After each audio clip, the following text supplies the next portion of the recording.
आसत्येन रजसा वर्तमानो निवेशयन्नमृतम् मर्त्यम् च हिरण्ययेन सविता रथेन देवो याति भुवन विपश्यन् अग्निम् दूतम् वृणीमहे होतारम् विश्ववेदसम् अस्य यज्ञस्य सुक्रतुम् येषामीशे पशुपतिः पशूनाम् चतुष्पदामुत च द्विपदा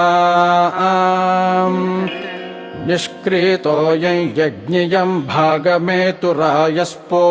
यजमानस्य सन्तु ॐ